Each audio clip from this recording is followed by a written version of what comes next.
What do I think about 100 Thieves? Oh, no. Mr. Scoop. No. I ain't no Sugetsu, my boy. I think I'm good, but I ain't that good. I'm just playing with the boys. And we're just like, we're getting paid to play with the boys. It's like the best. I'm right now introducing a new segment, Hopium or Nopium, about the rest of NA. What do you think about? I'm pretty fucking stoked about this, James. You are telling us that Edward Gaming is top 3 Hey, to potentially man, make it a champion. Still, tell me why. Tell me why. Tell me why. I like to, first of all, let me just say, I like to keep it exciting. Okay. So I didn't know. I watched them play. I don't know if people or like even looked at their bracket. Like it wasn't the sickest bracket, right? To qualify. Yeah. They didn't drop a map. That is insane. Okay. Yeah, but okay. Well, have you watched their games? Have you watched them? Yes. Did you watch them against Onslayers? Yes, I did. Didn't you think Onslayers just played like shit though? They didn't play great, but here's the thing. Okay, hurry up. Hurry up. Okay. Okay. They have the exact same playstyle as PRX. Yes. Like literally the same. And so when I watch them, to me, it's like flipping a coin. Like I don't know who's gonna win because they both have sick players and their style is the same. It's like super like rush down. They overwhelm you with util, and they just it's so hard to deal with. I've experienced it. It's hard. I think whoever wins that match makes it out of groups, and I think EDG is going to make it out. And I think because of the way PaperX played the last tournament and overwhelmed everyone they played, I think the same thing is going to happen if EDG wins their group. I think they're going to overwhelm everyone, and I have them as a top 3 team. You said that you experienced this firsthand. What team here in NA plays this style? FaZe. Do you think FaZe? You think it's they're that close to mimic this style of EDG and PRX? Literally the same. Like the way they play is the same. Okay. We scrimmed FaZe. They were our scrim partner for not last chance qualifier, but the one before Copenhagen, right? It was Copenhagen. Yeah. They were our scrim partners, like our main scrim. I think we scrimmed them maybe 15 times or something ridiculous during that whole qualifier run. Yeah. They beat our ass. I mean, they ran at us like we were shit players. We just weren't even good. And they demolished. I think our scrim record against them was 2 and I think we beat them twice and they beat us like 13 times or something ridiculous. Damn. They demolished us, and it's so overwhelming. It's hard to deal with, even after you make adjustments.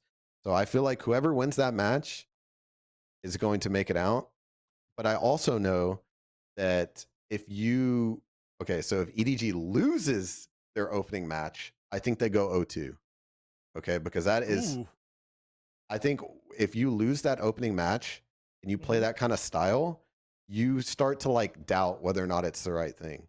Now, they're a super inexperienced team from what I understand, right? Like no one's ever seen them before.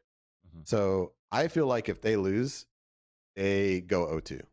But I don't think they will. My prediction is they're top 3. I believe in EDG, baby.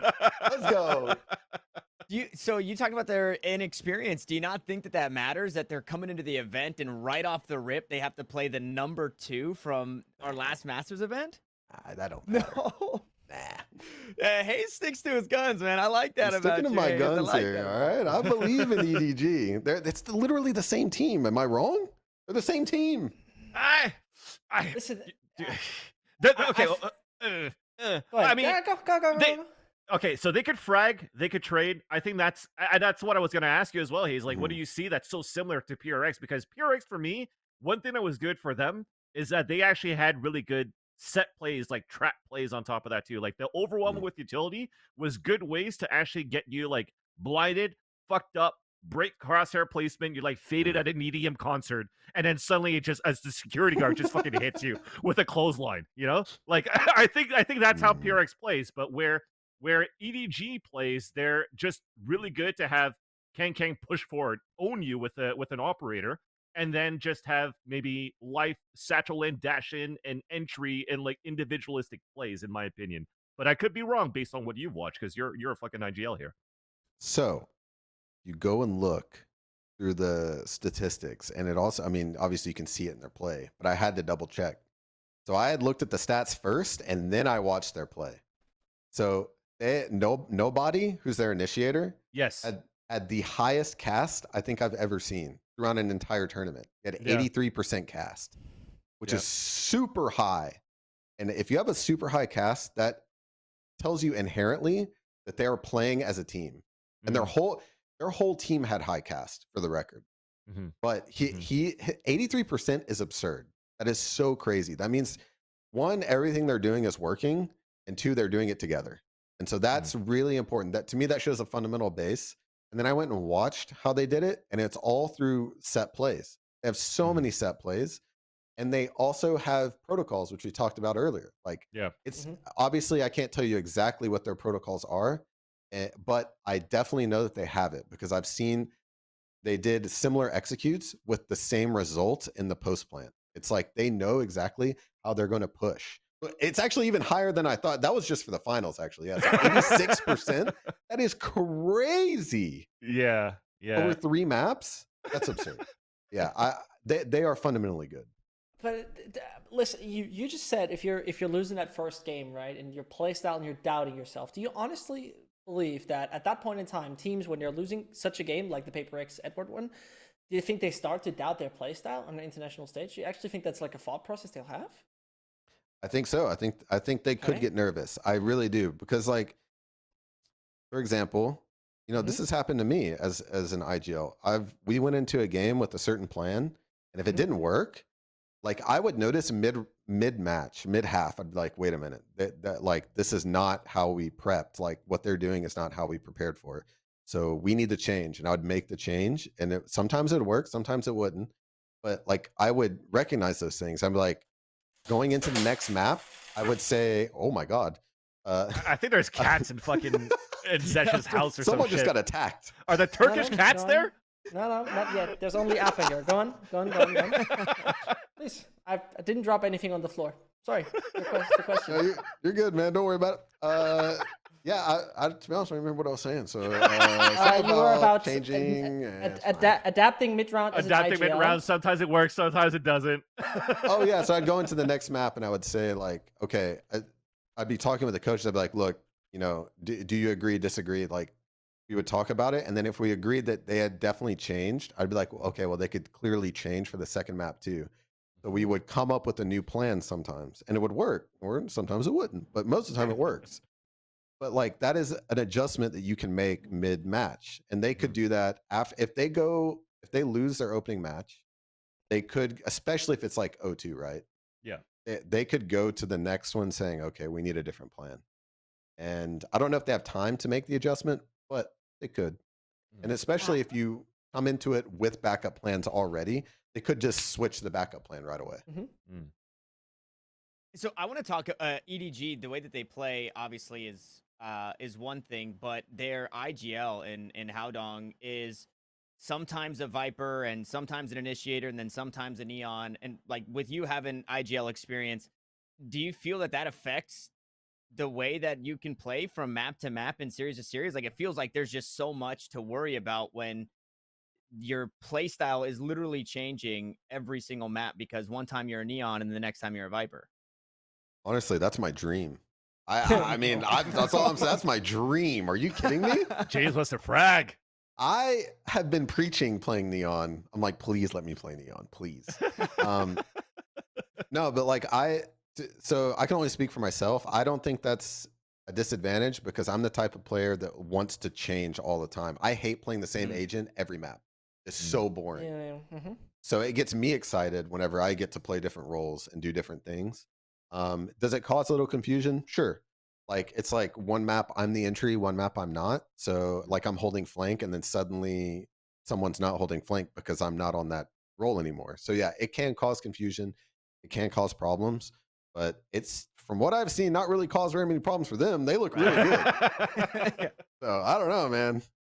Yeah, and looking at it, then, if you're looking at trying to adapt on the fly, and sometimes it works, sometimes it doesn't, do you feel that this was something that was that went through the process of your match versus 100 Thieves, for example, during the LCQ run? And how do you think 100 Thieves are going to do at Champions, being able to face off against them during the LCQ?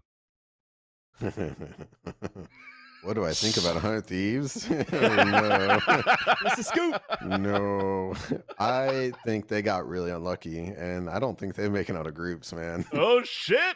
I think they got Really? Okay. Give me the spice. Give me the spice. their draw sucks, man. They got their group is so hard. There's no, I just don't see them making it. I just really don't. I don't think they have the experience for it. Every team in this group is insane, including 100 Thieves. They're all so good, but I don't think that they have it for this one. Sorry. Even against a DRX that might be like the DRX of like the playoffs, or like somebody that crumbles, or a team that crumbles, or Derek's performances during LCQ. What are the scrimbucks that you're currently hearing about 100 Thieves, or at least about champions? Well, I mean, I don't want to talk too much about the I think I scrimbucks, gotta say all the fucking scrimbucks here, man. You gotta know the scrimbucks. I've heard whispers of certain teams being incredible, some teams not being so incredible. 100 Thieves is not one of those teams I've heard about, to be fair. Okay. I don't have info on them, but obviously I've played against them. I've scrimmed against them. I know the type of team they are. I don't think. Okay, so the way I look at it is, if I was in 100 Thieves' shoes, well, like, would I give NRG a shot in this group? And to be honest, speaking for my team, no. I actually don't think we'd make it out of this group. And I don't think 100 Thieves is that much better than us. I think we are very close. And it reflected in our match and in our scrims. We play each other very close every time we play. And I don't think 100 Thieves is there yet. I just don't. So, I mean, Derek's incredible, but he's not. Okay, he's not going to. You don't think it's going to outclutch Shao?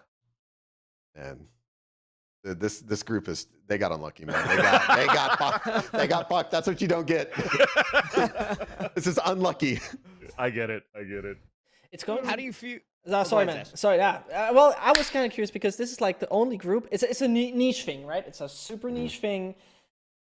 This group is the only group outside of Fury that has always a double coach setup. That sounds like a super niche thing, right? But do you think like the combo of Mike S and Sean Garrix might have the opportunity to anti-strat their way out of the group? I mean, anti-stratting against teams that haven't played for so long is most definitely difficult in my eyes. But don't you think that could be like that formula that that could still give them enough outside of scrimbucks? Is it enough? Well, okay, they are a very good prep heavy team. I will admit their prep is incredible. I think they're the best in NA at prep. But they're playing against. Okay, so the way I look at, like, I always look at a team and I'm like, okay, what's their style? Like, what are they good at? And 100 Thieves is incredible at post plants. Like their comps and the way they play is very post plant heavy. So if you let them on the site, they're probably going to win the round. Not all the time, correct, but probably. Yeah. But whenever I look at like the rest of the teams in that group, it's like, so like, what is everyone else good at? I feel like they're also good at post plants, but then other things as well. So they just don't stack up enough. I think they're too new of a team is the problem. They're too new. They need more time. Yeah, I could see that. Like, Are you? Go ahead, Vance. No, sorry. Just to add a comment before you add this, Tanner, because I was going to say DRX is probably like one of the forefronts that always tries to shift the meta with new compositions that could throw 100 Thieves off guard. Or you also have Fnatic that has like the type of triple flanks that you saw from like what was it, like Masters 1 or something like that. So I could definitely see that. But I also see that 100 Thieves also comes out with things out of their pockets too, that they can have some cool plays, as I think the map against you guys on Bind more specifically. But go ahead, Tanner. Come on, man. Why you got to bring that up? I got kind of Why you got to bring that up? I'm right now introducing a new segment, Hopium or Nopium, about the rest of NA. What do you think about Xset? I think earlier on the show we kind of had Psycho basically for Xset was like, hey, if we keep doing what we're doing, we've constantly been getting better. They have been able to kind of crest their 4th place plateau, obviously making it to champions, but obviously they still have big shoes to fill. And then we also have, OpTic, who I think is still kind of a large unknown for North America because we haven't seen them in a second. What do you think about the rest of NA? Man, I'm going to get absolutely flamed for my lack of patriotism. I don't think they make it out of this group either. I'm so sorry. They're an incredible team. Okay, hold on. Before I continue, can I just ask y'all what so if we had to rank the groups from like hardest to easiest, Okay. how do y'all see the groups? Okay, that's actually a great question. So like, which one is like the group to death to the easiest Yes. group? D. Yes. D, D, D. So I think Group D is probably going to be the hardest for Yeah. that second place coming out. I think Group A is going to be difficult for the second one coming out. I think Group B could be a shoe-in for Loud and Optic. And Yeah. Group C, I think it's also a battle for second place between Crew X and Xerxia, but I think FPX is a shoe-in. But the easiest group was his question. What are the hardest, B. easiest? The easiest group is easiest B. I think. Yeah. Agreed. Okay, so we all agree. D is the hardest, B is the easiest, and then A Yeah. and C are somewhere in the middle. Correct. Mhm. Right? Sure. Okay. Yeah. So back to Xset. Like their group, okay. I have it ranked second hardest because Crew and Xerxia are like Are the amazing. most wild teams. Like one day they could look like they're gonna win the tournament, and the next I'm just not sure why they should be there. So like dude, when I look at that group, I'm like, that is the most chaotic group I've ever seen. And I think FPX and Crew make it out. Crew's look incredible at every tournament they've been to. I've undervalued them at every tournament they've been to. Yeah. And I'm not going to make that mistake again. I think I'm just not. I'm sorry. And Xset did not look that great. At the last one, I can't remember the name of it, but the last tournament. Copenhagen, thank you. Yeah. I can't, every time I think of a tournament, I want to say Berlin. I just, for some reason, I want to say Berlin. And it's like, it's not Berlin. So you want to go to Copenhagen. Berlin? You want to play the European franchising or partnership program next year that just got announced, right? Or reported at least. But yeah, Man, I'll go slap up Europe. I don't mind. That's fine. I love it. It's not how it works. I love it. I love it.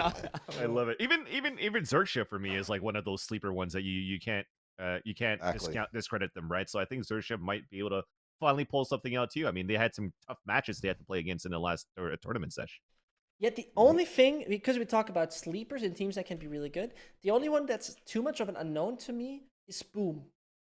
I will not lie to you. Nah. They're too unknown for me. They're too much of a like, am I actually on the, high on Hopium with them or not? Because they've been looking all right. Not great. They've been looking okay in the APAC one, right? They've been looking okay. But convincing, I don't know. I'm not 100% sold on that. I'm just curious what they bring to the table, because I think from all the teams we're talking about, like an Edward, Super Run, everyone's hyped for them. Amazing, right? Xerxia, as just mentioned, can't be pop off instantly. But with Boom, it's like, what am I actually supposed to expect? But whilst not looking too much at APAC, I'm not gonna lie about it. It's still like too much of an unknown for me. Yeah. I hope that I'm going to be wrong on it too, because for me, Boom didn't look good at all during the APAC games, and like the main setups at the beginning of the rounds weren't that great either on how they want to take map control for Boom. And then I hope that it's going to be one of those storylines where I was thinking the same thing about Zeta Division, and then they got third place at Iceland, right? So I hope it's that case, but for me, Furia and Boom are pretty low down there out of the 60 teams going. Understandable. But yeah, and then it goes on to ask about Optic, because now we have Xset not making it out of group. Now we have 100 Thieves not making it out of group. What about Optic at least here, James? Because you've worked with Chet before. You've played with Pujan in Counter-Strike. You know his mindset, the way that he IGLs. And did you think that watching them during Copenhagen was a stale Optic, in a sense that they weren't improving onto the meta as much as when we saw them at Masters 1? And do you think they could change that going into Champions? Yeah, I mean, they did look a little stale. They didn't have the greatest performances individually either. It was just a culmination of a lot of things that led to their performance there that wasn't, I mean, it was suboptimal. But even like a suboptimal performance, in my opinion, it was, I mean, look, they got third, right? So like, not that bad, considering. True. So we just wanted to win. No, yeah, I mean, like, they're my boys, right? So I'm always going to root for them. I think they got really lucky on the draw. This is the easiest group. I think we all agree with that. And no question, I have them making out first in the group. I know Loud is also in the group, but man, I know they've been putting in work. They boot camped prior, and I'm not gonna divulge any information on them. Obviously, I have plenty, but I have a lot of faith in them. I really think they're gonna do well. I I don't know if they're going to win the tournament, Yeah. but I do have them in my top 3. So Okay. I think they'll get top 3 again. So if Edward Gaming is a top 3 and OpTic is a top 3, who's your third top 3? Yes. Yes. Guess Okay. who? That's- PureX. FPX.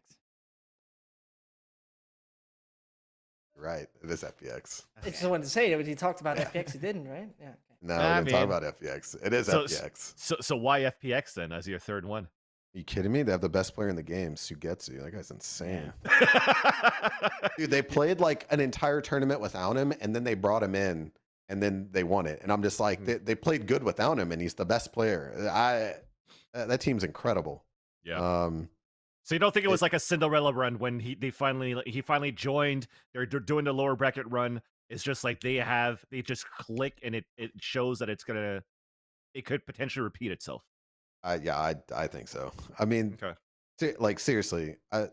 So leading up to the tournament, obviously I'm very good friends with Chet. Yeah. And he was telling me like in scrims, they're like James, you don't understand. Sugetsu is literally the best player I've ever seen. Like he's so good. And they played most of that tournament without him, and they still won. Yeah. And then so the whole time I'm thinking like, dude, whenever this guy finally gets in the server, there's no chance. Like, how are they gonna? How can they lose? And then it's exactly what happened. He got in the server and he just took over on characters that you don't take over on either. Like he's like top fragging on Viper and stuff. I'm just like, yo, what is going on? That's crazy. You could do that now on Viper. I don't know. Not Sugetsu. I ain't no Sugetsu, my boy. I think I'm good, but I ain't that good. I want to probe for OpTic real quick. Maybe this will get you to say something for us. Chet gave us a statement saying, "The shit that we're about to do, we're either going to finish in first or finish in last." Do you have any insight as to what that shit might be? No comment. Just know that they're cooking. They are cooking right now. They are in the kitchen. Okay. Yeah, there it is. Hopefully they cook out something tasty and come with a dessert of having the Champions Trophy, bringing it home to North America. And with that, I think this is going to complete the time that we have with you, James. First off, amazing to have you on. Always fucking cool to have a chat with you, especially when we have somebody who's in the mid-30s like me. I have somebody I can relate with. So, are you not in the mid-30s yet? You better watch it, boy. I am. I'm 33, but you don't got to bring it up, man. What's your problem? Let it die. All right, well, at least let's surface up the shout-outs that you have to give at least for yourself before. Where can we see Hazed next? Are we going to see Hazed during the partnership program with NRG in 2023 for Riot? Yeah, you will. If we make it, I'll be there. I was considering retiring this year. Okay, I nice. strongly considered it. I'm in January. I actually told my GM, I'm done. Like this is it.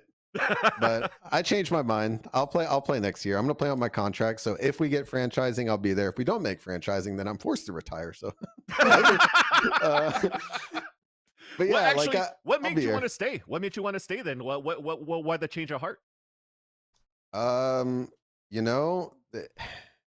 When you play with a team that like literally everyone is your friend and you like hang out with outside of just practice, and it's just always a good time, that it almost doesn't feel like a job. And so this was like, I haven't experienced a team like this since Mousepaz, like way back in the day. Yeah. Where it's just I'm just playing with the boys, and we're just like we're getting paid to play with the boys. It's like the best. Yeah. So I was just having a good time. We went from 17th in NA to 4th. We showed tons of improvement. We actually are like contenders within NA now. So it just kind of like every box got checked, and yeah, I'm just having a good time again playing competitively. Awesome. And even your roster in Mousepaz, let's bring it back here. So, Bike Cage, the general manager that you guys have for NRG, looks like Hey, Jamie. looks like you're already written your pink slip here for yourself, James. So, no, just kidding. Well, but looking at chat though, he's making me worry that like maybe he had other things in store for me. Like maybe it's not my choice. I don't know. Maybe I'm cut. Let's find out. Let's find out later on into 2023. But just to really quickly too, because you talked about Mousepaz. So that was you, Tarek, the face of Valorant competitive when it comes down to watch Yeah. parties. Mm-hmm. Pujan, JDM, and who was your fifth? Cutler. Cutler, Oh, Mr. Cutler. my How's he doing boy. these days? Is he still Nice. playing in N8V? Is he still playing in the tier 2 scene? I think so. I think he's still with Native, but I'm not sure. I mean, I don't talk to him too often. We kind of like passing ships in the night at this point. We don't, I still Yeah. love him to death. If I saw him in person, I'd give him a big hug. I'd kiss him on the lips. That's my boy. Hell yeah. I want to be there to see it. And until then, James, I once again want to thank you for hanging out with us. Zescht, Tanner Metro, always a pleasure to have you on the show. Thank you, all three of you, for bearing with my edginess of today. I don't know what the fuck happened, what took over my life, what took over my body, but today was a good day. And with that, we close off the show. Thank you for another week of Valoranting. We'll see you next week, 2 p.m. Eastern Standard Time on twitch.tv/DNP. Peace.